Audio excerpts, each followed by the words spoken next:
मृत्यु का डर उसे होता है, मृत्यु का डर उसे होता है जिसे जीवन से मोह हो, यानी जिससे जीवन से मोह हो, जो मौत को मुक्ति का द्वार मानते हैं, जो मौत को मुक्ति का द्वार मानते हैं, वही जीने का सही आनंद जानते हैं, वही जीने का सही आनंद जानते हैं। देहांत बस तरीका है, देहांत जो वर्ड है, जो एक तरीका है, बस एक तरीका है आत्मा के देह परिवर्तन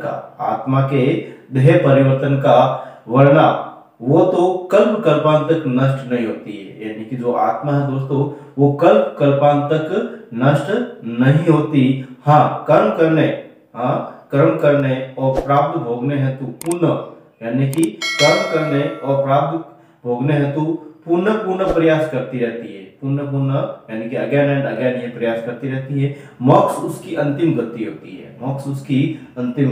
है, ठीक है। तो गुड मॉर्निंग दोस्तों, आप सबका स्वागत है सिद्धि अकेडमी पर। दोस्तों आज हम अगेन स्टार्ट कर रहे हैं आरपीसी सेकंड ग्रेड शिक्षक भर्ती द्वितीय पेपर मैथमेटिक्स। दोस्तों कल हमने बहुत सारे क्वेश्चन किए थे, उसी टाइप का एक और मैं क्वेश्चन लेकर आया, ठीक है। जैसा क्वेश्चन कल थे, ठीक है, बहुत सारे, यानी वहां पे हमने एबीसी की वैल्यू कुछ ना कुछ रखी थी, ठीक है। वहां पे एक्स वाला भी क्वेश्चन आया था, वहां पर भी हमने कुछ रखकर उस क्वेश्चन को सोल्व किया था। लेकिन आज मैं जो क्वेश्चन ले रहा हूँ दोस्तों, वो क्वेश्चन आरपीसी सेकंड ग्रेड 2017 की वैकेंसी में आया हुआ, ठीक है। ये क्वेश्चन हमारे पास आरपीसी के अंदर आया हुआ, ठीक है दोस्तों।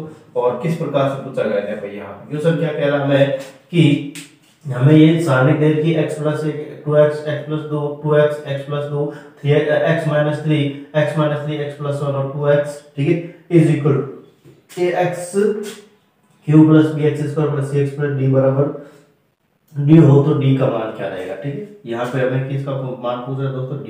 यानी अब देखो दोस्तों, यहाँ पे हमें x का मान पुट अप करना पड़ेगा। x का मान यहाँ पे पुट अप करना है इसके अंदर, ठीक है, और फिर बाद में इसको सोल्व करना है, फिर बाद में इसको क्या करें, सोल्व करें। या फिर मैं x का मान नहीं रखूं यहाँ पे किसी भी प्रकार का, डायरेक्ट जो हमने तरीका बताया था दोस्तों, डायरेक्ट तरीका बताया था, ठीक है, उसके माध्यम से उसको सोल्व करें तो इसका आंसर आ जाएगा। बाकी का वो कोई दूसरे तरीके नहीं, ठीक है। यहाँ पे x का मान रखूं, ठीक है, मान लो कि यहाँ पे x का मान रख दिया मैंने, मान लो कि यहाँ पे मैं x का मान 1 रख रहा हूं, तो इधर देखते हैं, यहाँ पे x का मान 1 रखते तो a plus b plus c plus d, ठीक, इस प्रकार से हमें चाहिए d का मान। हमें किसका मान चाहिए दोस्तों, d का मान। लेकिन अगर पॉसिबल हो सकता है अगर x का मान अगर हम 0 रखें, x का मान हम 0 रखेंगे तो यहाँ पे x क्यूब मतलब 0 हो जाएगा, bx स्क्वायर 0 हो जाएगा, cx ये भी 0 हो जाएगा, और d हमारे पास ही बच रहा है, ये अचर पद है हमारे पास। क्या है, अचर पद हमें d का ही मान निकालना। मतलब यहाँ पे मैं x बराबर 0 रखने के बाद, यहाँ पे x बराबर अगर 0 रखता हूँ तो हमारे पास d का मान आसानी से निकल सकता है। अगर मान लो यहाँ पे आपके एट ए टाइम अगर आपके दिमाग में नहीं आता कि x बराबर 0 या x बराबर 1 या फिर कुछ ऐसा रखे कि यहाँ पे डायरेक्ट d का मान निकल जाए, ऐसा नहीं आता तो आप डायरेक्ट इसको प्रसार करें, ठीक है। प्रसार करने का जो तरीका दोस्तों मैंने बार यूज किया है, डायरेक्ट जो तरीका बताया था मैंने, सीधा तरीका, ठीक है, उसके माध्यम से उसको सॉल्व कर सकते हैं, ठीक है। तो हम यहाँ पे x बराबर 0 रख के सोल्व करेंगे। क्या करेंगे दोस्तों, x बराबर 0, तो x बराबर 0 रखने पर, ठीक है, यहाँ पे रखने पर एंड यहाँ पे कितना जाएगा दोस्तों, 1, ठीक, इस प्रकार से सारणी बन जाएगी। ये 0 और ये 2, फिर ये 0, फिर ये 2, फिर यहाँ पे ये माइनस का 3, अगेन यहाँ पे माइनस का 3, यहाँ पे 1 और यहाँ पे 0, ठीक है। इसको सोल्व कर लें, 1 0 माइनस का 3 एंड 0 2 1, ठीक है, इज इक्वल टू यहाँ पे ए 0 रखने के बाद यहाँ पे सिर्फ और सिर्फ क्या बच रहा है दोस्तों, d बच रहा है, ठीक है, d बच रहा है। यहाँ पे इसको सॉल्व करते हैं, ये 0 रहेगा हमारे पास, ये भी 0 रहेगा हमारे पास, ये भी हमारे पास 0 रहेगा, ठीक है, इनको गुणा करने पर ही 0 आ रहा है, ये भी हमारे पास 0 दोस्तों, ठीक है। ये माइनस का 3 रहेगा यहाँ पे, और माइनस का 3 याद रखना आपको, प्लस का 4 माइनस का 12, ठीक है। तो माइनस का यहाँ पे कितना आ रहा है दोस्तों, देखो माइनस का 15 है, माइनस 3 माइनस 12 माइनस का 15 है, मतलब यहाँ पे तो d का मान आ रहा है दोस्तों माइनस का 15, और ये इसका फाइनल है। काफी तरह इसको आंसर मेरे कहने से पहले भी निकाल लिया होगा या दिमाग में आ चुका होगा कि यहाँ पे x बराबर 0 रखने के बाद यहाँ पे आसानी से इसका आंसर निकाल सकते हैं, ठीक है। अगर ऐसा दिमाग में नहीं आता है तो आपको कोई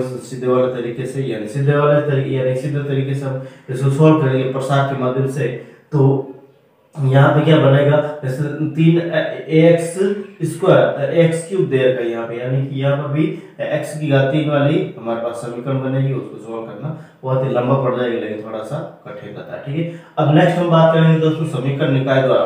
समीकरण निकाय द्वारा किसी भी प्रकार की जो सारणी समीकरण निकाय को हल करना है सारणी के द्वारा। ठीक है दोस्तों, इस प्रकार से हेडिंग रहेगा और देखिए एक बार इसको उतारे, फिर नेक्स्ट हम बात करते हैं आगे।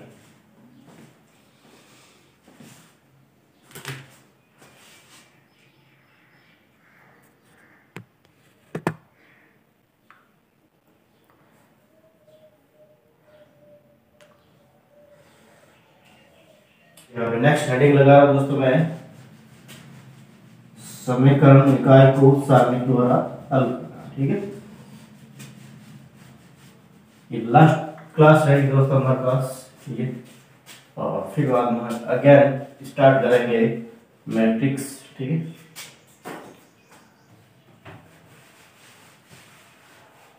और ये जो समीकरण निकाय दोस्तों है हम कहाँ पढ़ते हैं, आई थिंक आपको पता होगा। ठीक है, समीकरण निकाय द्वारा सारणी का हल हम पढ़ेंगे दोस्तों अगेन 3D के अंदर, 3D ज्योमेट्री के अंदर। ठीक है, त्रिविमीय ज्यामिति के अंदर इसको हम पढ़ेंगे।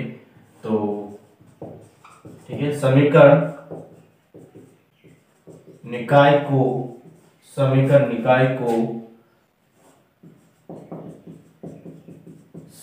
द्वारा हल करना। ठीक है, समीकरण निकाय को सारणी द्वारा हल करना। समीकरण निकाय होता क्या दोस्तों, समीकरण निकाय मैं कह सकता हूं दोस्तों इस प्रकार से कि, एक मिनट,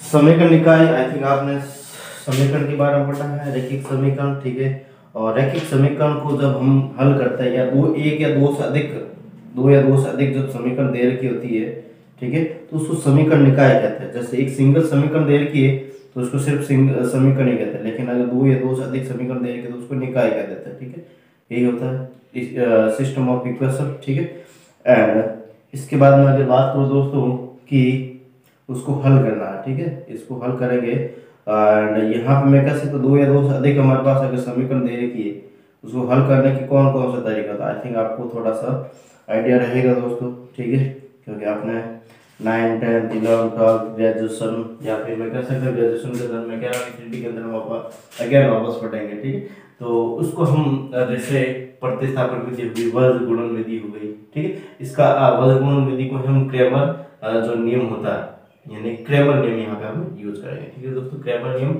वर्ग गुणन विधि को ही कहता है। ठीक है, तो यहाँ पे मैं क्वेश्चन ले रहा हूँ दोस्तों इस प्रकार से कि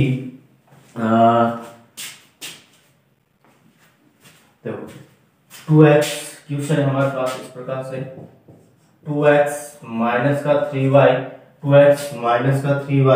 प्लस का 4 इज इक्वल टू 0। ठीक है, एंड फिर बाद में यहाँ पे मैं बात कर रहा हूँ दोस्तों next x minus 2y minus का 1 इज इक्वल टू 0। ठीक है, अब यहाँ पे ये क्या है, समीकरण निकाय। ठीक है, मैंने बताया था दो या दो से अधिक जब समीकरण एक साथ दे रखी है तो उसको समीकरण निकाय कहता है। ठीक है, इसको मैं सारणी के माध्यम से सॉल्व करना। ठीक है, यहाँ पे मैं कह रहा हूँ दोस्तों इसको क्रैमर रूल, ठीक है, क्रैमर नियम, ठीक है, क्रैमर नियम के माध्यम से सॉल्व करेंगे। वैसे इसको प्रतिस्थापन विधि से भी सॉल्व कर सकते हैं और भी बहुत सारी विधि है, ठीक है, ग्राफिकल वगैरह। ठीक है, तो यहाँ पे जो वज्र गुणन विधि होती है उसको हम क्या कहते हैं दोस्तों, क्रैमर मैं कह सकता हूँ क्रैमर नियम कहते हैं। ठीक है, इसके अलावा दोस्तों अगर हम इसको लॉन्ग मेथड से नहीं करें, ठीक है, यानी अभी जो मैं लॉन्ग मेथड बता रहा हूँ उसके माध्यम से नहीं करके, ठीक है, इसको शॉर्ट तरीके से कैसे कर सकते हैं, मतलब यहाँ पे अगर ऑप्शन में हमारे पास x y का मान निकालना है, इसमें हल करने का मतलब क्या है, x y का मान निकालना, x एंड y के मान निकालना। ठीक है, तो यहाँ पे हमें ऑप्शन में अगर x y के मान दे रखे हैं, x y के मान दे रखे हैं और x y के जो मान है, मान लो 1 और 2 है और इस समीकरण के अंदर रखते हैं, इन समीकरण के अंदर रखते हैं और यहाँ पे इन समीकरण के अंदर रखने के बाद इधर भी 0 इधर भी 0 आएगा। ठीक है, तो दैट यहाँ पे वही हमारा ऑप्शन करेक्ट हो जाएगा, इतना लंबा करने की जरूरत ही नहीं है। ठीक है, यानी हमारे पास जो ऑप्शन दे रखे, ऑप्शन के अंदर x y का मान दे रखा, x y z का मान दे रखा होगा, उसको यहाँ पे पुट अप करें। ठीक है, बराबर में 0 है तो 0 बराबर 0 देखने से आपको वो ऑप्शन करेक्ट हो जाएगा। ठीक है, तो देखते हैं यहाँ पे इसको हम क्रैमर विधि से एक बार सॉल्व करने की कोशिश करते हैं। यहाँ पे क्रैमर विधि होती गया, क्रैमर विधि यहाँ पे मैं कह सकता हूँ दोस्तों x अपॉन डेल x, ठीक है, बराबर y अपॉन डेल y और 1 अपॉन डेल, ठीक है, इस प्रकार से हमारे पास होता है, ठीक है। अब यहाँ पे x अपॉन डेल x की जगह क्या लेना, यहाँ पे हम कह दो सारणी के द्वारा हम सॉल्व करेंगे, किसके द्वारा सॉल्व करेंगे, सारणी के द्वारा, ठीक है।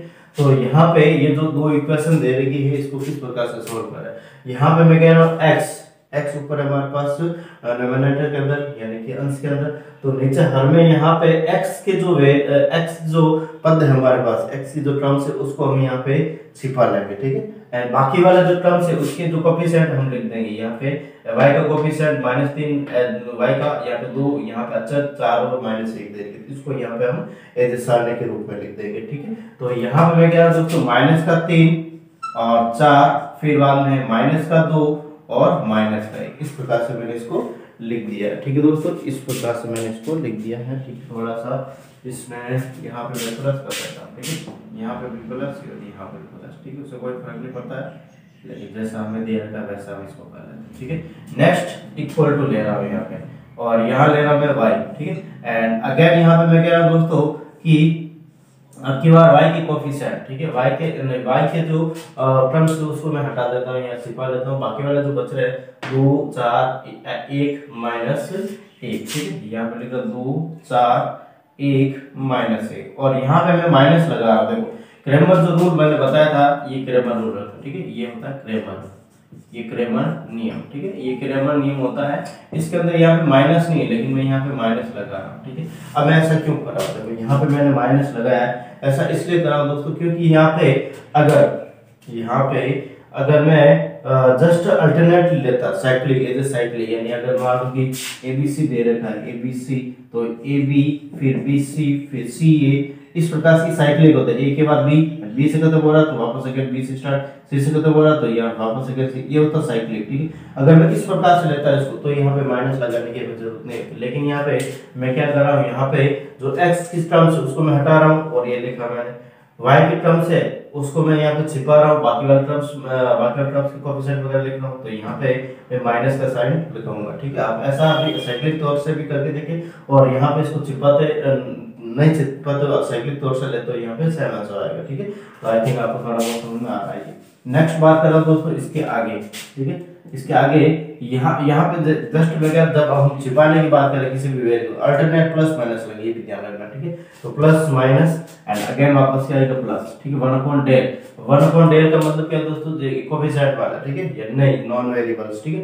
इस प्रकार से इसको छुपाएंगे और बाकी वाले इनके हम जो कोएफिशिएंट एक्स्ट्रा रखे वो लिख देंगे, ठीक है। तो यहाँ पे मैं कह सकता हूँ 2 -3 फिर 1 और ये 2, ठीक। अब इसको क्या कर लेते हैं दोस्तों, सोल्व कर लेते हैं, इसको क्या कर लेते हैं, सोल्व कर लेते हैं। तो यहाँ पे मैं कह रहा हूँ x बट्टा, ठीक है, यहाँ पे सारणी को सोल्व करना, 2 गति की सारणी कहते हैं, प्लस का 3, ठीक है, माइनस का 8, तो माइनस का कितना हो जाएगा, प्लस का 3 माइनस का 8 माइनस का 5 हो जाएगा, ठीक है। इसी प्रकार यहाँ पे माइनस का y बट्टा एंड यहाँ पे माइनस का 2 और माइनस का 6, माइनस का 2 और माइनस का 4 6 हो जाएगा, माइनस का 6 हो जाएगा, ठीक है। फिर अगेन यहाँ पे मैं बात करूँ तो 1/4 ये 4 और माइनस माइनस प्लस 3, ठीक है। तो यहाँ 4 + 3 कितना हो जाएगा, 7 हो जाएगा। इस प्रकार से हमारे पास इसकी क्या हो जाएगी दोस्तों, वैल्यू निकल जाएगा। अब देखो नेक्स्ट बात करते हैं हम आगे, ठीक है। आगे यहाँ पे मैं बात कर लेता हूँ दोस्तों, यहाँ पे x और y की वैल्यू निकालनी, तो यहाँ पे मैं इस पद को यहाँ पे इसके बराबर दूंगा और इसको भी मैं इसके बराबर दूंगा, अल्टरनेटली हमारे पास x और y की वैल्यू हो जाएगी x बट्टा माइनस का 5 बराबर 1/7, तो x बराबर हमारे पास माइनस का 5/7 आ जाएगा, ठीक है। इसी प्रकार मैं कह सकता हूँ ये माइनस से ये माइनस कैंसिल आउट हो जाएगा एंड यहाँ पे y बट्टा 6 बराबर यहाँ पे मैं कह सकता हूँ 1/7, तो y बराबर 6/7 आ जाएगा। इस प्रकार से हमारे पास ये है। अब मैं कह रहा हूँ दोस्तों इतना लंबा मेथड करने की हमें जरूरत ही नहीं है, इसको हम यहाँ पे डायरेक्ट ये जो ऑप्शन के अंदर रहेगा हमारे पास, ये हमारे पास ऑप्शन के अंदर रहेगा और इन्हीं ऑप्शन है x और y की जो वैल्यू है इसके अंदर रख के देखे और यहाँ पे संतुष्ट हो रही है या नहीं हो रही, यानी उसके हिसाब से हम यहाँ पे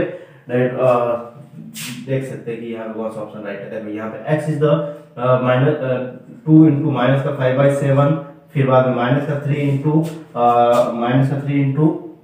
* 6/7 प्लस का 4 इज इक्वल टू 0। यहाँ पे मैं कह सकता हूँ दोस्तों इनका जो एलसीएम रहेगा, ठीक है, इनका जो एलसीएम रहेगा 7 और ये माइनस का 10 माइनस का यहाँ पे माइनस का 18 एंड प्लस का यहाँ पे 28, ठीक है। तो यहाँ पे मैं कह सकता हूँ माइनस का 28 प्लस का 28 बट्टा 7 बराबर 0 रहेगा, ठीक है।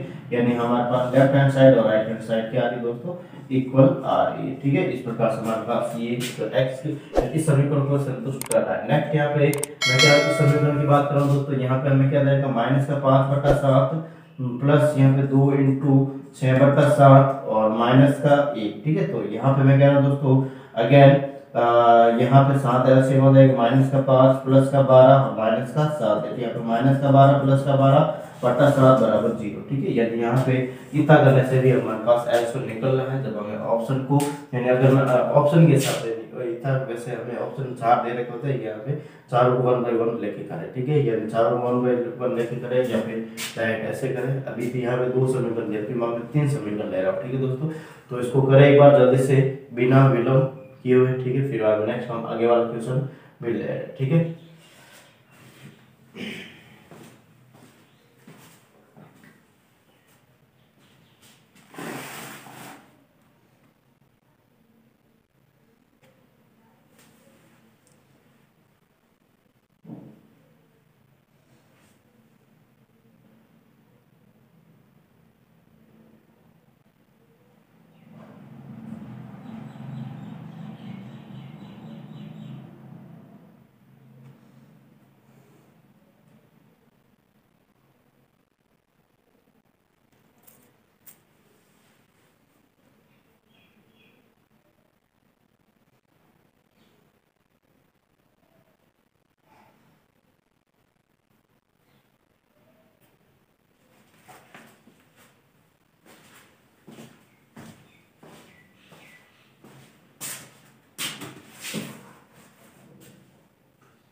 तो यहाँ से मैं इसको हटा रहा दोस्तों। नेक्स्ट अगेन आगे वाले क्वेश्चन की बात कर लेता हूँ मैं और किस प्रकार से रहेगा ये।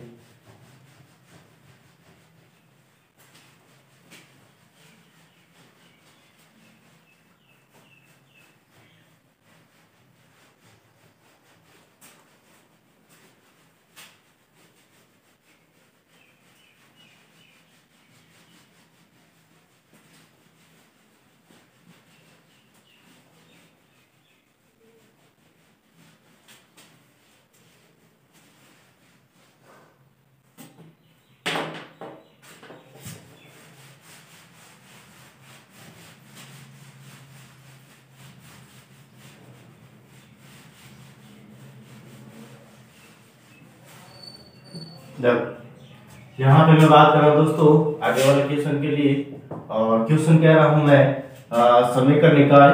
और समीकरण निकाय हमारे पास किस प्रकार से दे रखा है, समीकरण निकाय, ठीक है।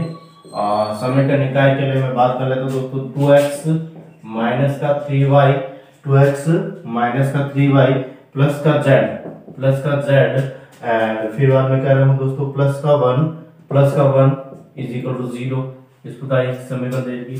नेक्स्ट जो हमारे पास समीकरण देगी x plus 2y plus 3z, x plus 2y plus 3z plus यहाँ पे या फिर ये माइनस का 1 ले लेता हूँ मैं, ठीक है, माइनस का 1 ले लेता हूँ बराबर 0, ठीक है। एंड फिर बाद में हम अगेन बात करें दोस्तों कि 3x plus y minus 2z 3x plus y minus का 2z माइनस का 4 इज इक्वल टू 0, ठीक है। इस प्रकार से हमारे पास समीकरण है। को हल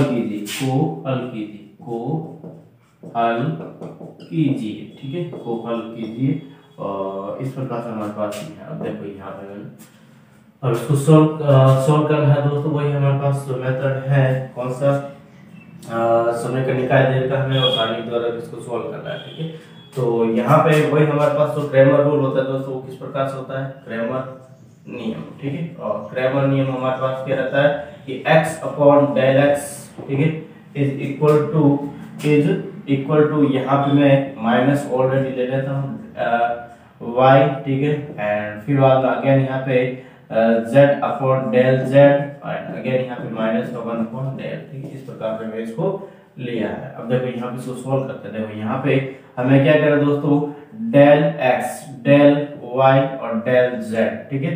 एंड यहाँ पे मैं कह रहा हूँ डेल x को यहाँ पे मैं जस्ट इसके नीचे नहीं लिखी, फिर बाद में आगे लिख देंगे, ठीक है। इसके नीचे ले रहा हूँ मैं, अलग से इसको अलग अलग सोल्व कर लूँ, डेल x को अलग सोल्व, डेल y को अलग सोल्व, डेल z को अलग सोल्व करके फिर बाद में के नीचे रखे। यहाँ पे इक्वल में हमें माइनस का 1 अपॉन डेल करना है, ठीक है। तो यहाँ पे कर लेंगे, ठीक है। डेल x का मतलब क्या दोस्तों, यहाँ पे x वाला जो पद है उसको छिपा लेना, बाकी वाले के जो कोएफिशिएंट वगैरह है उसको हमें लिख लेना, ठीक है। तो यहाँ पे मैं इनको लिख लेता हूँ, -3 1 1, माइनस का 3 1 1, फिर बाद में 2 3 -1 2 3 माइनस का 1, फिर अगेन यहाँ पे बात करूँ मैं 1 -2 और 4। अब इसको सॉल्व करने का जो सीधा तरीका होता है उसको मैं अप्लाई कर रहा हूँ, ठीक है। हमें सारणिक दे के उसको प्रसार के माध्यम से सॉल्व करना है, ठीक है। तो यहाँ पे मैं कह सकता हूँ -3 2 1, ठीक है। एंड अगेन यहाँ पे 1 3 -2। सॉल्व करने का वही तरीका दोस्तों, यहाँ पे 9 9 चौक 36, माइनस का 36 आपको याद रखना है, और ये माइनस का 1 तो माइनस का 37, और यहाँ पे हमारे पास माइनस का 4 तो माइनस का 41, ठीक है। तो यहाँ पे मैं कह सकता हूँ माइनस का 41 आ रहा है, ठीक है। अगेन यहाँ पे मैं बात कर रहा हूँ दोस्तों कि 2 और 4 8, ठीक है। फिर बाद में यहाँ पे प्लस का 3 माइनस का 6, ठीक है। तो यहाँ पे 8 6, तो 8 6 कितना हो जाएगा दोस्तों, यहाँ पे 8 6 2, ठीक है। फिर बाद में अगर यहाँ पे मैं कर रहा हूँ 5, ठीक है। यहाँ पे ये 3, ठीक है। तो यहाँ पे 2 + 3 5, ये 5 लिख दिया मैंने। माइनस का कितना आ जाएगा 46 आ जाएगा, माइनस का कितना आ जाएगा दोस्तों, यहाँ पे हमारे पास 46 आ जाएगा, ठीक है। अगेन मैं यहाँ पे बात कर लेता हूँ दोस्तों डेल, ये तो हमारे पास डेल x की बात हुई है, डेल y की भी बात कर लेता हूँ, और डेल y हमारे पास जगह, देखो हमें यहाँ पे जगह को एडजस्टमेंट करना पड़ेगा दोस्तों, डेल y, ठीक है। डेल y के लिए यहाँ पे अगर मैं बात करता हूँ दोस्तों, डेल y इसको हमें छोड़ना है y वाले को, या बाकी वाले जो 2 फिर 1 1 फिर अगेन 1 3 माइनस का 1 एंड 3 माइनस का 2 4, ठीक है। इस प्रकार से मैंने इसको लिख दिया। एंड यहाँ पे मैं अगेन बात कर रहा हूँ दोस्तों, इसके बाद देखते हैं 2 1 3 एंड 1 3 माइनस का 2, ठीक है। दैट यहाँ पे मैं कह सकता हूँ 6 6 24 याद रखना आपको, यहाँ पे माइनस का 3 तो 21 हो जाएगा, और यहाँ पे हमारे पास माइनस का 2 19 हो जाएगा। कितना हो जाएगा दोस्तों 19, ठीक है। यहाँ पे मैं लिख देता हूँ 19 माइनस, ठीक है। यहाँ पे मैं कह रहा हूँ 4, और यहाँ पे माइनस का 2 माइनस माइनस प्लस यानी कि 4 4 + 4 8, और यहाँ पे ये 9 8 और 9 तो यहाँ पे 17 हो जाएगा, ठीक है। तो इस प्रकार से हमारे पास कितना बच रहा है दोस्तों, ये ओनली 2 बच रहा है, ठीक है। कितना बच रहा है हमारे पास, ये 2 बच रहा है। नेक्स्ट अगेन मैं बात कर रहा हूँ दोस्तों डेल z की, ठीक है। डेल z की मैं बात कर रहा हूँ, डेल z यहाँ पे किस प्रकार से रहेगा देखो दोस्तों, डेल z, ठीक है। तो देखो यहाँ पे डेल z मतलब यहाँ पे इस वाले पद को छोड़ना है, z वाले को बाजू वाले से लिखना है, ठीक है। तो 2 माइनस का 3 फिर 1 फिर बाद में 1 2 फिर माइनस का 1 अगेन यहाँ पे 3 1 और प्लस का 4, ठीक है। इस प्रकार से मैंने लिखा है। एंड 2 1 3 फिर बाद में माइनस का 3 2 1, ठीक है। इस प्रकार से मैंने इसको कर लिया। अब देखो यहाँ पे 4 और 16 हो जाएगा, ये माइनस माइनस प्लस 3 3 × 3 तो यहाँ पे 9 16 + 9 कितना हो जाएगा दोस्तों हमारे पास 25, और एक ये 26, तो यहाँ पे लिख दिया मैंने 26 माइनस, ठीक है। 26 माइनस यहाँ पे माइनस का 3 माइनस का 12, ठीक है। माइनस का 12 फिर अगेन यहाँ पे मैं बात कर रहा हूँ दोस्तों माइनस का 2, ठीक है। माइनस का 12 माइनस का 2 माइनस का 14 हो जाएगा।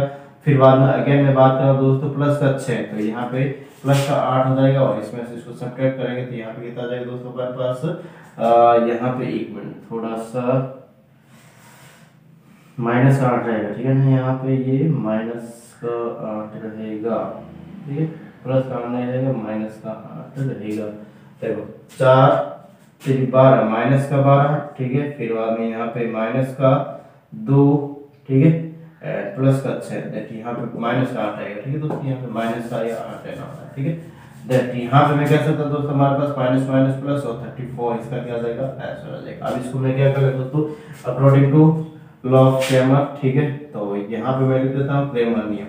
क्रेमर नियम, और क्रेमर नियम के बारे में हमें क्या बताया था दोस्तों कि x अपॉन डेल x बराबर -1 अपॉन डेल, दैट यहाँ पे मैं कह सकता हूँ x बट्टा डेल x की वैल्यू हमारे पास की -46 इज इक्वल टू हमारे पास डेल की एक मिनट सॉरी, यहाँ पे डेल की वैल्यू अभी तक निकाली हमने। ठीक है, अभी डेल की वैल्यू निकालेंगे, सॉरी देखो इसको एक बार डेल की वैल्यू भी निकालनी पड़ेगी, फिर आगे सॉल्व करना। डेल मतलब यहाँ पे दोस्तों कोफिशिएंट को छोड़ना, बाकी वाले को हमें लिख लेना। ठीक है, डेल की वैल्यू भी निकाल लेते हैं, यहाँ पे कोई प्रॉब्लम नहीं अभी तक। देखो 2 माइनस का 3 फिर बाद में 1 फिर 1 2 3। ठीक है, फिर बाद में 3 1 माइनस का 2। ठीक है, इस प्रकार से हमारे पास है। नेक्स्ट अगेन मैं बात कर रहा हूँ 2 1 3 फिर माइनस का 3 2 1। ठीक है, इस प्रकार से मैंने इसको कर लिया। अब देखो यहाँ पे इसको सोल्व करने की कोशिश करते हैं दोस्तों। माइनस का 8, ठीक है, एंड माइनस का 27, माइनस का 8 और माइनस का 27 कितना हो जाएगा यहाँ पे हमारे पास 35। ठीक है, 35 हो जाएगा, फिर प्लस का 1। ठीक है, तो यहाँ पे कितना हो जाएगा दोस्तों माइनस का 34। ठीक है, फिर बाद में यहाँ पे अगेन बात कर लेता हूँ इस प्रकार से हमारे पास माइनस का 3 माइनस माइनस प्लस 6। ठीक है, एंड फिर बाद में यहाँ पे 6 प्लस 0 हो जाएगा यहाँ पे। ठीक है, ये माइनस का 6 ये प्लस का 6 और यहाँ पे हमारे पास कितना हो जाएगा ये प्लस का 6। ठीक है, तो यहाँ पे कितना आ रहा है दोस्तों, इसका जो वैल्यू है वो प्लस का 6 आ रहा है, जो कि गलत है।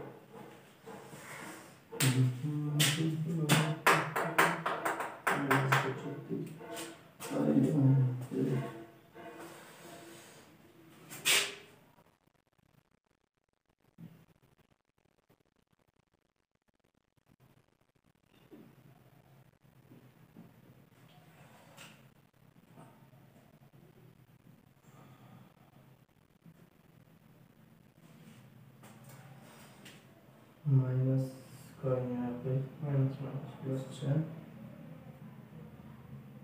प्लस का 6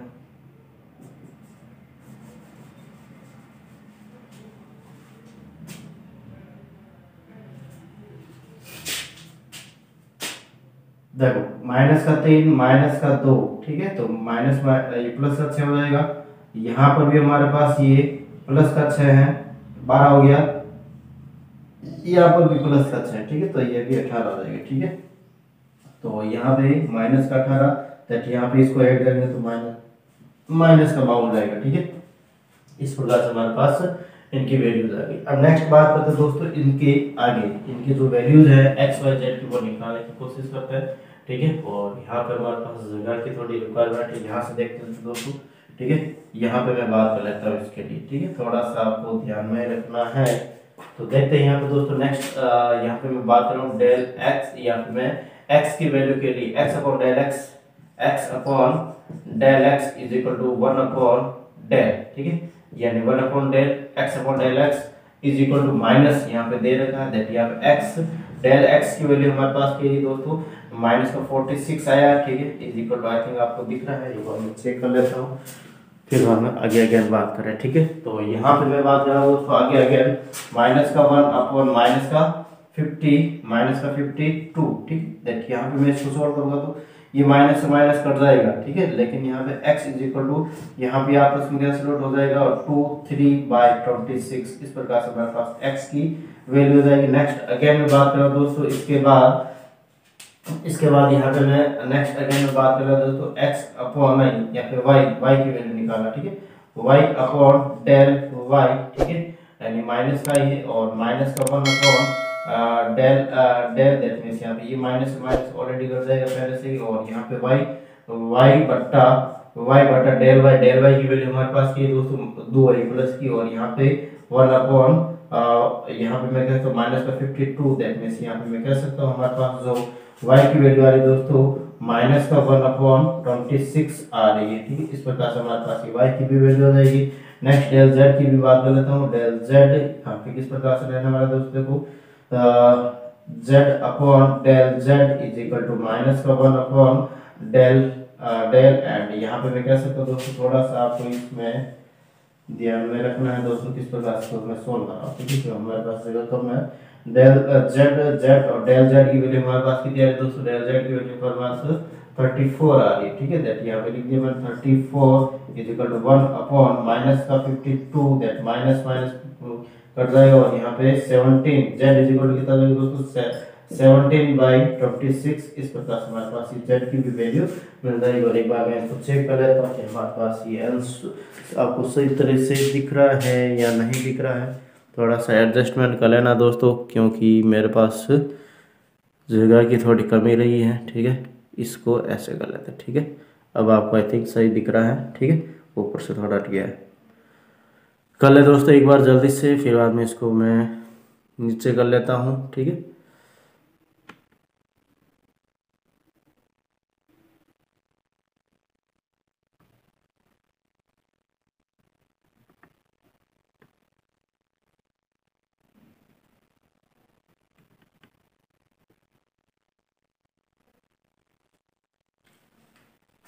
देखो कल एक बार जल्दी से बिना विलंब किए हुए नेक्स्ट हम आगे अगेन बात कर लेते हैं। इसके आगे ऐसे कैसा एक और क्वेश्चन लेते हैं, या फिर मैं कह सकता हूँ दोस्तों कुछ नई बातें करेंगे इसी के अंदर ही, ठीक है, जो वेरी वेरी इंपॉर्टेंट है और उन्हीं से रिलेटेड क्वेश्चन आते हैं, ठीक है।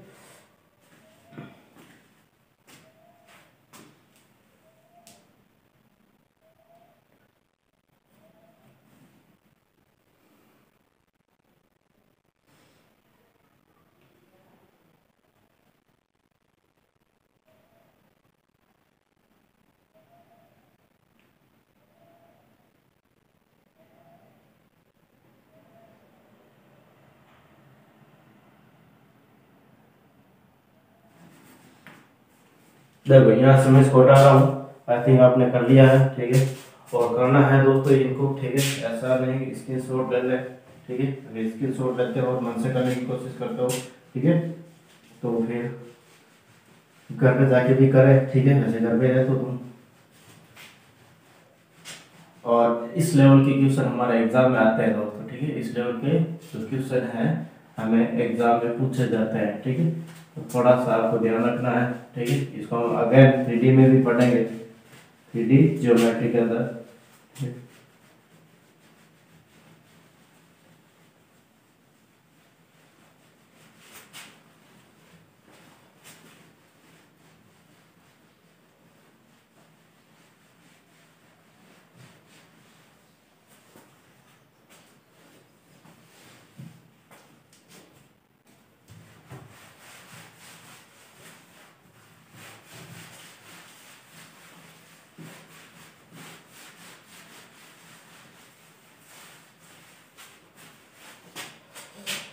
समीकरण निकाय हमारे पास हेडिंग है समीकरण निकाय, system of equation, system of equation, ठीक है, सिस्टम ऑफ इक्वेशन, ठीक है। और इसके लिए यहाँ पे मैं बात कर रहा हूँ दोस्तों, इट्स वेरी इंपॉर्टेंट है, ध्यान रखना है, ठीक है। और इसके लिए मैं बात कर रहा हूँ दोस्तों, हमारे पास यदि यहाँ पे मैं कह रहा हूँ डेल, यानी फर्स्ट जो रूल है उसकी मैं बात कर रहा हूँ, del del is equal to is not equal to 0, ठीक है। अगर डेल की जो वैल्यू है अभी हमने निकाली थी क्रेमर रूल से, उसकी वैल्यू 0 के बराबर नहीं है, तो यहाँ पे हमारे पास जो समीकरण का निकाय रहेगा वो समीकरण निकाय अद्वितीय होगा, समीकरण निकाय का हल अद्वितीय होगा, ठीक है। तो यहाँ पे मैं कह सकता हूँ समीकरण निकाय का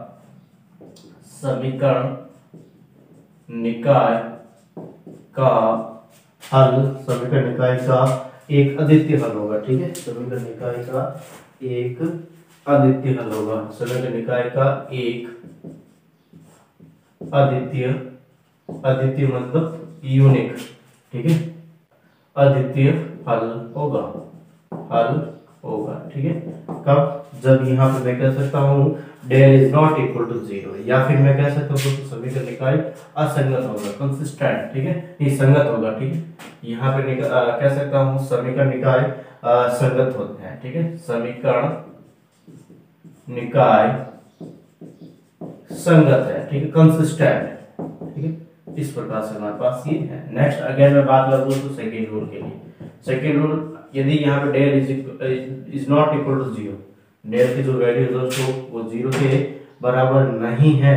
ठीक है, एंड इसके साथ यहाँ पे मैं कह रहा हूँ दोस्तों हमारे पास जो D1 D2 और D3, D1 D2 और D3, जैसे यहाँ पे जो वेरिएबल्स नंबर होता है। ठीक है, D1 D2 D3, यानी ये किसके बराबर है दोस्तों हमारे पास इज इक्वल टू जीरो के बराबर, यानी D1 D2 जो D1 D2 non variables number. ठीक है, नॉन वेरिएबल्स नंबर जो अभी लास्ट जो एग्जांपल इक्वेशन में कर दोस्तों नॉन वेरिएबल्स जो नंबर है वो D1 D2 D3 को डिनोट करेंगे। ठीक है, ये अगर हमारे पास जीरो के बराबर है। ठीक है, ये किसके बराबर? जीरो के बराबर है। एंड मैं अगेन में बात कर रहा हूं दोस्तों हमारे पास कि del x is equal to del y is equal to del z is also equal to zero, is also equal to zero है।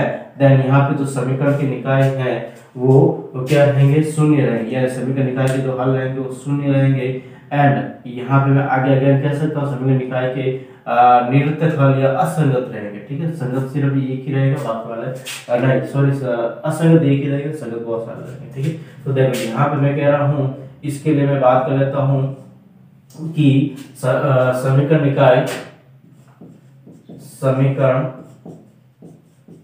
निकाय के हल, समीकरण निकाय के शून्य हल होंगे। ठीक है, शून्य हल होंगे। ठीक है, शून्य हल होंगे। ठीक है, शून्य हल होंगे। इसके साथ यहाँ पे मैं कह सकता हूँ कि समीकरण निकाय के जो यहाँ पे मैं कह सकता हूँ समीकरण निकाय के निरर्थक हल होंगे। ठीक है, समीकरण निकाय, इन शब्दों को आपको ध्यान में रखना है दोस्तों, समीकरण निकाय के निरर्थक। ठीक है, निरर्थक हल होंगे। ठीक है, निरर्थक हल होंगे और इन शब्दों से रिलेटेड ही हमें क्वेश्चन पूछे जाता है। ठीक है, निरर्थक हल होंगे। ठीक है, निरर्थक हल, या फिर मैं इसको इंग्लिश में कहूँ तो ट्राइवियल। ठीक है, ट्राइवियल हल होंगे। नेक्स्ट अगेन यहाँ पे मैं बात करूँ दोस्तों थर्ड, और थर्ड के लिए यहाँ पे मैं कह यदि del is equal to zero हो। ठीक है, डेल इज इक्वल टू क्या दोस्तों? जीरो हो। नेक्स्ट थर्ड जो हमारे पास कंडीशन है del is equal to zero हो, एंड यहाँ पे मैं कह रहा हूँ दोस्तों हमारे पास की डेल एक्स। ठीक है, यहाँ पे मैं अगेन मैं बात कर लेता हूँ डेल एक्स और del y and del z में से कम से कम शून्य नहीं हो। ठीक है, यानी कि यहाँ पे लिख रहा हूँ मैं कम से कम शून्य नहीं हो, शून्य नहीं हो। इसका मतलब क्या दोस्तों यहाँ पे कि डेल एक्स डेल जेड में कम से कम शून्य नहीं, मतलब दो भी शून्य नहीं हो सकता है, तीन भी शून्य नहीं हो सकता, नॉन जीरो। ठीक है, तो यहाँ पे इसके लिए हमारे पास जो समीकरण निकाय का हल होगा वो क्या रहेगा? यहाँ पे मैं कह सकता हूँ दोस्तों संभव नहीं रहेगा। ठीक है, समीकरण निकाय का जो हल है, समीकरण निकाय का हल संभव नहीं होगा। ठीक है, समीकरण का हल संभव नहीं होगा, समीकरण का, और यहाँ पे निकाय असंगत है, यानी समीकरण निकाय क्या दोस्तों? असंगत है। यहाँ पे मैं कह सकता हूँ समीकरण निकाय नॉन कंसिस्टेंट। ठीक है, असंगत रहेगा। क्या रहेगा दोस्तों? असंगत रहेगा। ठीक है, असंगत रहेगा। ठीक है, इस प्रकार से मैंने इसको ले लिया। नेक्स्ट यहाँ पे मैं बात कर रहा हूँ दोस्तों आगे अगेन कि नंबर फोर्थ। ठीक है, नंबर फोर्थ में यहाँ पे कह रहा हूँ del is equal to zero, and यहाँ पे मैं कह रहा हूँ दोस्तों कि del x is equal to del y is equal to del z is equal to zero, and D1 is equal to zero, या फिर मैं कह सकता हूँ D1 is equal to D2 is equal to D3 is equal to zero. ठीक है, यानी यहाँ पे डेल भी जीरो, यहाँ ये सारे के सारे जीरो है। ठीक है, दैट यहाँ पे मैं कह सकता हूँ तो समीकरण निकाय के अनंत हल होंगे, ठीक है, अनंत अशून्य हल होंगे, ठीक है। यहाँ पे मैं कह सकता हूँ समीकरण निकाय के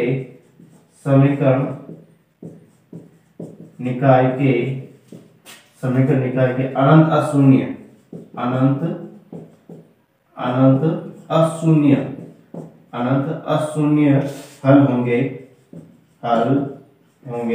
ठीक है। एंड यहाँ पे समीकरण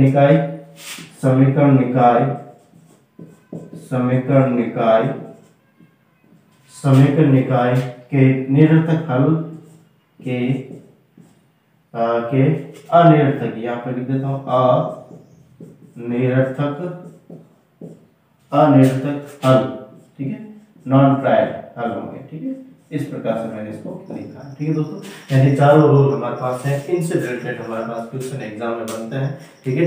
कब, जब यहाँ पे मैं कह रहा हूँ दोस्तों del is not equal to zero, तब समीकरण का एक हल अद्वितीय हल होगा और समीकरण निकाय संगत होगा, ठीक है। समीकरण निकाय क्या होगा, संगत होगा जब डेल बराबर जीरो। यहाँ पे मैं डेल बराबर जीरो नहीं हो, यहाँ पे डेल बराबर जीरो नहीं, यहाँ पे del is not equal to zero, d1 d2 d3 is equal to zero, del x del y and del z is also zero, then समीकरण निकाय के शून्य हल होंगे, समीकरण निकाय के शून्य, यानी ये जीरो के बराबर नहीं, बाकी वाले सारे के सारे जीरो के बराबर हो तो यहाँ पे समीकरण निकाय के शून्य हल होंगे और सभी समीकरण के निकाय निरर्थक होंगे, ट्रायल होंगे, ठीक है, ट्रायल, ठीक है। यहाँ पे मैं वर्ड कह रहा हूँ दोस्तों TRIVAL, ठीक है, ट्रायल, ठीक है। इस प्रकार से हमारे पास ये रहता है, ठीक है।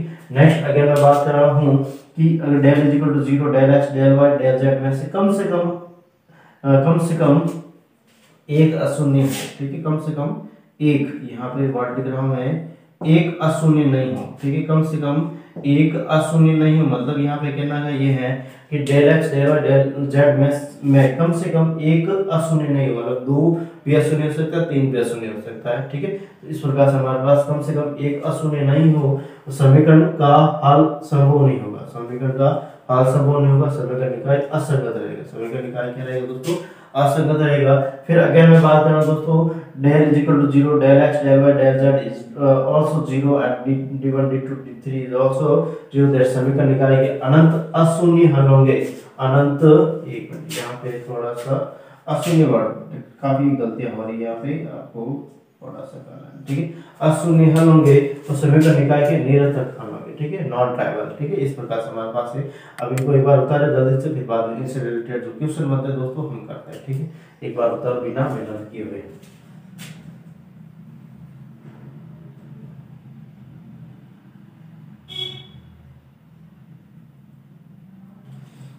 जल्दी से बिना विलंब किए हुए करें दोस्तों इसको, और सीधे को ज्यादा शेयर एंड सब्सक्राइब करें और बेल आइकन भी क्लिक करें, जिससे कि हर एक वीडियो के आपको नोटिफिकेशन प्राप्त हो सके, ठीक है दोस्तों।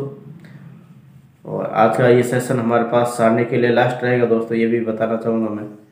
फिर कल से हम नेक्स्ट बात करेंगे, इसके बाद मैट्रिक्स की दोनों चैप्टर दोस्तों इजी है, और इसमें से अगर हमें क्वेश्चन आता है तो हमारे पास ये नंबर जो है मिस नहीं होना चाहिए, ठीक है, किसी भी प्रकार से। तो देखते हैं यहाँ पे नेक्स्ट हम आगे बात करें दोस्तों, इनसे रिलेटेड जो क्वेश्चन बनते हैं उनकी।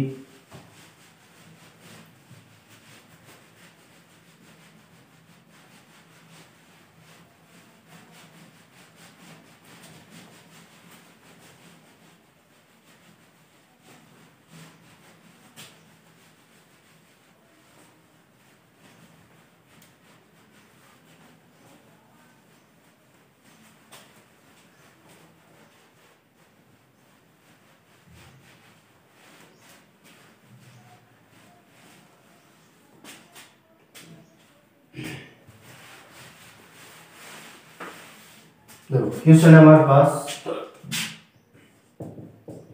के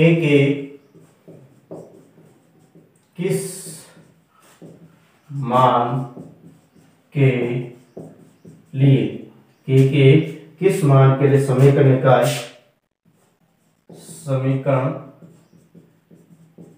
निकाय kx माइनस 3y प्लस का 2z is equal to 0 and 5x plus y minus का 3z is equal to 0 and फिर बाद में यहाँ पे 2x माइनस का 2x प्लस का 2y माइनस का या प्लस का 5z इज इक्वल टू 0 के निरर्थक हल के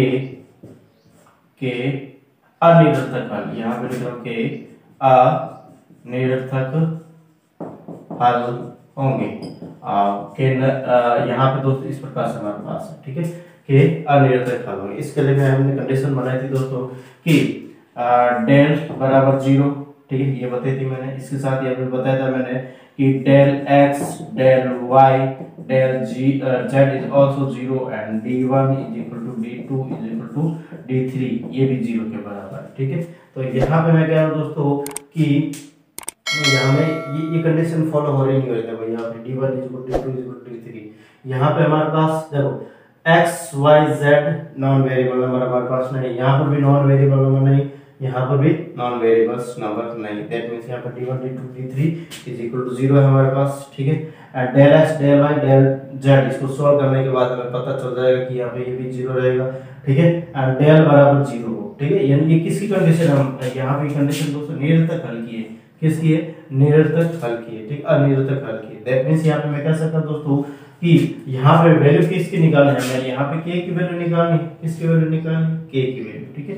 तो यहाँ पे मैं इसको सॉल्व करने की कोशिश करता हूँ दोस्तों। यहाँ पे डेल की वैल्यू लिख देता हूँ, ठीक है। डेल की वैल्यू कैसे निकालते हैं, ठीक है। डेल की वैल्यू जब अचर जो पद रहता है उसको हम छिपाते हैं, उसको हम क्या करते हैं, छिपाते हैं, ठीक है।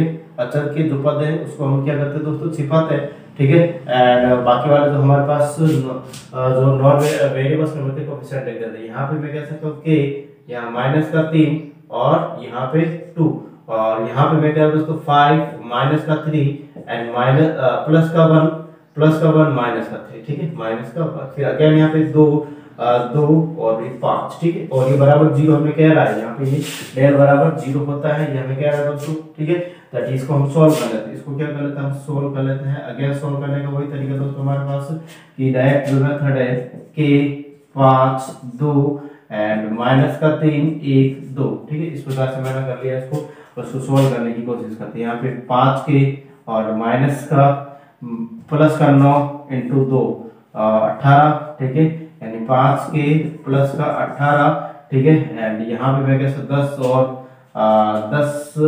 10 और 20 प्लस 18 कितना हो जाएगा दोस्तों, 38 हो जाएगा, ठीक है। माइनस ये माइनस एंड अगेन यहाँ पे मैं बात कर रहा हूँ दोस्तों, ये माइनस का 3 25 इंटू 3 माइनस का 75, ठीक है, माइनस का 75 एंड यहाँ पे मैं बात कर रहा हूँ तो इसके लिए यहाँ पे प्लस का 4, माइनस का 75 प्लस का 4 दैट माइनस का 71 एंड प्लस यहाँ पे माइनस का 6k दैट यहाँ पे लिख दिया माइनस का 6k, इस प्रकार से, और बराबर 0 यहाँ पे मैंने इसको कर लिया। अब नेक्स्ट अगेन बात करें दोस्तों, इसके बाद 5k प्लस यहाँ पे 38 माइनस प्लस 71 और यहाँ पे minus plus 6k is equal to 0 that 11k and यहाँ पे इसको मैं ऐड कर रहा हूँ तो यहाँ पे इधर भी ले लेता हूँ माइनस का 9, ठीक है, 8 प्लस 1 9 और यहाँ पे 10, ठीक है, 109 हो जाएगा, ठीक है। दैट यहाँ पे k इज इक्वल टू क्या आ जाएगा दोस्तों, 109/11, इसका क्या रहेगा, आंसर रहने वाला है, ठीक है।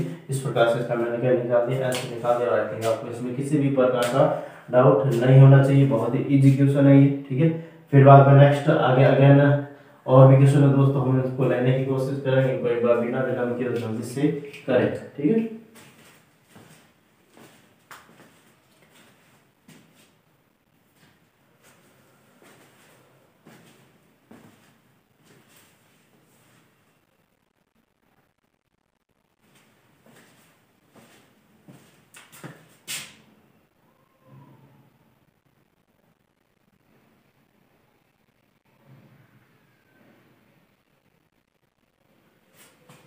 देखो इनको मैं यहाँ से हटा रहा हूँ और नेक्स्ट अगेन यहाँ पे ऐसा वैसा एक और क्वेश्चन कर लेता हूँ, फिर इस सेशन को हम खत्म करते हैं यहीं पे, ठीक है।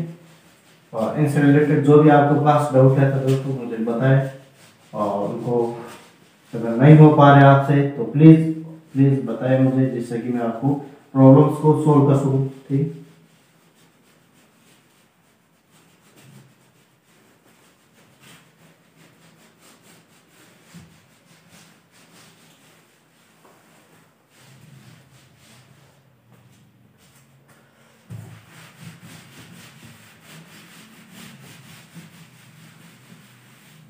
देखो लेमडा के किस मान के लिए क्वेश्चन हमारे पास, लेमडा के किस मान के लिए, लेमडा के किस मान के लिए समीकरण निकाय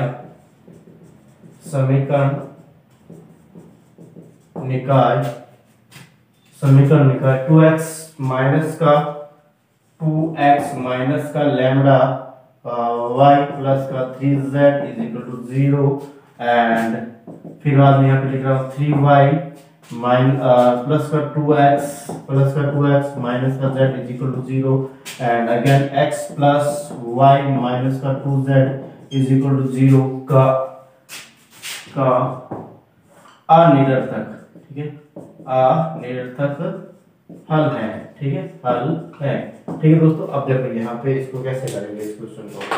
यहाँ पे क्वेश्चन वापस अगेन वही हमारे पास अनिरर्थक वर्ड आ रहा है, that means del is equal to 0, del x, del y and del z is also 0 and d1, d2 and d3 is also 0। हमें कह रहा है यहाँ पे नॉन वेरिएबल किसी में भी दे रखा है। यहाँ पर हम क्या करेंगे दोस्तों कि डेल बराबर 0 देना, तो मैं इसको लिख देता हूँ हमारे पास डेल, दैट मींस यहाँ पे नॉन वेरिएबल तो नंबर है नहीं हमारे पास, तो यहाँ पे 2 माइनस का लेमडा एंड 3, फिर अगेन यहाँ पे 3 2 माइनस का 1, ठीक है, अगेन यहाँ पे 1 माइनस का 2, ठीक है, एंड बराबर 0।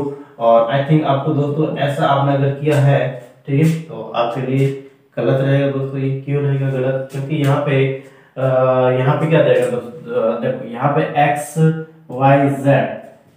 y z बट यहाँ पे y बाद में आ रहा है, ठीक है, यहाँ पे y पहले आ रहा है, ठीक है, y पहले और x बाद में आ रहा है, ठीक है, दैट मींस यहाँ पे ये जो सीक्वेंस है दोस्तों वो गड़बड़ कर रहा है हमें, दैट मींस यहाँ पे पहले 2 आएगा फिर बाद में हमारे पास क्या आएगा दोस्तों, ये 3 आएगा, ठीक है, दैट यहाँ पे मैं कह सकता हूँ दोस्तों हमारे पास इस प्रकार से कि इसको सॉल्व करें, ठीक है, इसको क्या करें सॉल्व करें एंड सॉल्व वही तरीका दोस्तों हमारे पास ट्रेडिशनली आई थिंक आपको अजीब लग रहा होगा ट्रेडिशनली इसको, यानी सीधा तरीका ट्रेडिशनल कह रहा हूँ क्योंकि हमें काफी टाइम हो गया इसको पढ़ते हुए, काफी टाइम से इसको हम पढ़ रहे हैं, ठीक है, काफी टाइम हो गया, 3-4 दिन हो गए इसी चैप्टर को हम कर रहे हैं रेगुलरली, तो यहाँ पर और एक ही मेथड का यूज कर रहे हैं, ठीक है, देखिए यहाँ पे इसको मैं ट्रेडिशनली मेथड कह रहा हूँ, ठीक है दोस्तों। अब यहाँ पे इसको सोल्व करते हैं। देखो यहाँ पे हमारे पास मैं कह रहा हूँ माइनस प्लस लेमडा, ठीक है, ये प्लस का लेमडा, यहाँ पे मैंने प्लस का लेमडा ले लिया, फिर बाद में अगेन मैं बात कर रहा हूँ दोस्तों सॉरी हमारे पास देखो अच्छा चलो इसको ले लेता हूँ, ठीक है, प्लस का लेमडा, यहाँ पे हमारे पास कितना रहेगा दोस्तों माइनस का 12 और ये प्लस का 12, ठीक है, ये माइनस का 12 प्लस का 12 मतलब ये माइनस का 6, ठीक है, माइनस का यहाँ पे तो माइनस का 12 और ये प्लस का 12 आ रहा है, यहाँ पे माइनस का 6, ठीक, इस प्रकार से अगेन यहाँ पे मैं बात करूँ दोस्तों यहाँ पे माइनस का लेमडा, ठीक है, माइनस का 2 लेमडा प्लस का 4 लेमडा, ठीक है, यहाँ पे मैंने प्लस का 4 लेमडा किया एंड फिर बाद में यहाँ पे मैं बात करूँ माइनस का 2, ठीक है, ये माइनस का 2 एंड माइनस का एंड प्लस का 9, माइनस का 2 प्लस का 9 प्लस का 7, इस प्रकार से मैंने इसको कर लिया इज इक्वल टू हमारे पास 0, ठीक है दोस्तों। यहाँ पे मैं कह सकता हूँ लेमडा माइनस 6 माइनस का 4 लेमडा एंड माइनस का 7 या माइनस का 7 हमारे पास is equal to 0। Next again मैं बात कर रहा था दोस्तों इसके बाद देखो कि माइनस का 3 लेमडा, ये माइनस का 3 लेमडा लिखा और माइनस का यहाँ पे 13 माइनस का 13 है, ठीक दोस्तों, इज इक्वल टू 0 एंड यहाँ पे मैं कह रहा हूँ दोस्तों 3 लेमडा माइनस का 13 प्लस का हो जाएगा, ठीक है, ये माइनस का है और लेमडा इज इक्वल टू यहाँ पे 13 माइनस का 13/3, ठीक, इस प्रकार से हमारे पास क्या रहेगा दोस्तों इसका आंसर रहेगा, ठीक है। आई थिंक आपको थोड़ा सा ये है पेन भी कम चलता है, ठीक है, एंड यहाँ पे मैं कह रहा दोस्तों इस प्रकार से हमारे पास ये आज का सेशन था दोस्तों। इस सेशन में अगर आपको किसी भी प्रकार का डाउट है तो मुझे कमेंट करके बता सकते हो और इस सेशन को आज यहीं पे हम खत्म करते हैं, ठीक है, इस चैप्टर को हम यहीं पे खत्म करते हैं। नेक्स्ट जब हमारे पास अगला जो सेशन आ रहा है दोस्तों इसके अंदर हम बात करेंगे मैट्रिक्स के बारे में, आहोई के बारे में, ठीक है। दैट आज के लिए तो थैंक यू, धन्यवाद एंड एक अगेन मैं कह रहा दोस्तों सीधा कि वीडियो ज़्यादा से ज़्यादा शेयर एंड सब्सक्राइब करें, बेल आइकन क्लिक करें, ठीक है, अपने दोस्तों के साथ, अपने रिलेटिव्स, अपने कलीग्स, अपने जितने भी फ्रेंड सर्किल वगैरह उनके साथ शेयर करें, ठीक है, एंड फेसबुक, व्हाट्सएप, जहाँ पर भी आप, इंस्टाग्राम है, वहाँ पर प्लीज़ आप शेयर करें, क्योंकि यहाँ पे आप जितना शेयर करोगे दोस्तों उतना ज़्यादा आप भी प्रॉफिटेबल में रहेंगे, मैं भी रहूँगा, सब रहेंगे तो फिर अच्छा चलेगा। ठीक है, अगर सब प्रॉफिट में रहेंगे तो सब कुछ अच्छा रहेगा दोस्तों। ठीक है, नहीं तो क्या है कि मेरे लिए तो अच्छा ही है। ठीक है, क्योंकि मैं तो अपनी क्लासेस रेगुलर लूँगा। ठीक है, आपके लिए थोड़ा सा क्या प्रॉब्लम्स रहेगी कि यहाँ पे ये क्लासेज है, इतनी अटेंड या व्यूज वगैरह क्यों नहीं आ रहा। ठीक है, थोड़ा सा आपके मन में संकोच रहेगा। अगर पढ़ाने में अगर किसी भी प्रकार का डाउट है तो मुझे कमेंट करके बता सकते हो कि सर यहाँ पे ये चीज़ें हमें आपकी समझ में नहीं आई, तो प्लीज़ मुझे बताएं, जिससे कि मैं अपने जो सुधार हैं वो मैं कर सकता हूँ। क्योंकि दोस्तों मैं वैसे तो अगर मैं पढ़ाने की बात करूँ तो मैं 8% टाइम पढ़ाता हूँ, मैं कॉलेज में पढ़ाता हूँ। ठीक है, BSc first year second year final 3 class लेता हूँ मैं भी 8% टाइम, 3 क्लास 3 घंटे, और बाकी का टाइम अपना खुद का पढ़ाई करने में, पढ़ाने में। ठीक है, यहाँ पर भी देना पड़ता है। ठीक है, और भी बहुत सारे काम है। ठीक है, जिसको मैं करता हूँ। तो आज के लिए दोस्तों हम इतना ही रखते हैं। नेक्स्ट हम आगे अगेन बात करेंगे ऑडियो के बारे में। ठीक है, थैंक यू, धन्यवाद। और आज का संदेश इस प्रकार से है।